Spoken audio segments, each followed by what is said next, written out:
Hi, అందరూ ఎలా ఉన్నారు? బాగున్నారా? మేమైతే బాగున్నాం. ఈరోజైతే మా అయ్యప్ప పత్యం కదా, అయ్యప్పకి రోజు అన్నము పత్యం కూరలు తిని బోర్ కొడుతుందంట. రాత్రి సంగటి చేసి మటన్ చేసింటే 2 ముక్కలు తిన్నాడు. మళ్ళీ చీము పోస్తాయేమో కుట్లు అని చెప్పి భయపడతా.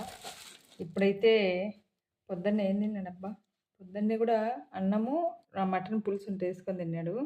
ఇప్పుడు మళ్ళీ సంగటి చేసి అనపగింజలు ఒత్తినటివి ఉంటాయి కదా, అంటే పచ్చి ఒత్తి ఎండబెట్టినటివి ఒత్తిడి పప్పు అంటాం మేము. అవి అయితే పులుసు పెట్టి గట్టిగా సంగటి చేయమన్నాడు. అప్ప కోసం మళ్ళీ ఇప్పుడు జాకెట్లు కుడతా వచ్చి 1 గంట టైం వేస్ట్ చేసుకొని చేయాల్సి వచ్చింది. ఇట్లా పేషెంట్లు ఉంటే మన పనులు కంప్లీట్ కావు, మధ్యలో ఈ పనులు చేయాల్సి వస్తుంది, తప్పదు, చేయాలి కాబట్టి.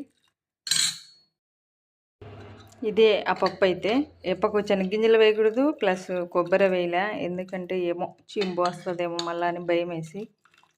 ఇంకొంచెం చిక్కగా కావాలంటాడేమో, ఎందుకంటే శనగింజలు కొబ్బరి 2 వేయకంటే నీకు పులుసు అనేది గట్టిగా ఉండదు. నేనైతే వేయలే.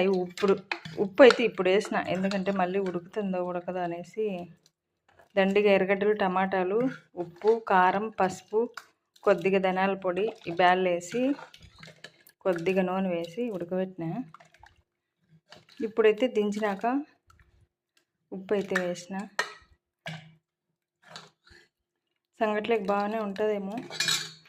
ఇదిగో ఇది సంగటి అయిపోయి ఏడుగా చేసిన, ఎందుకంటే మళ్ళీ పిల్లోళ్ళు తినరు. నేను కూడా కొంచెం పెరగన్నం ఉంటే రాత్రి మిగిలిన సంగట్లో వేసుకొని తినేసిన. అప్ప కోసం 1 గ్లాసు బియ్యం పెట్టి 1 గ్లాసు రాగిపిండి వేసి ఇలా చేసిన. ఇప్పుడు వస్తే ఇంకా వడ్డించాలన్నమాట.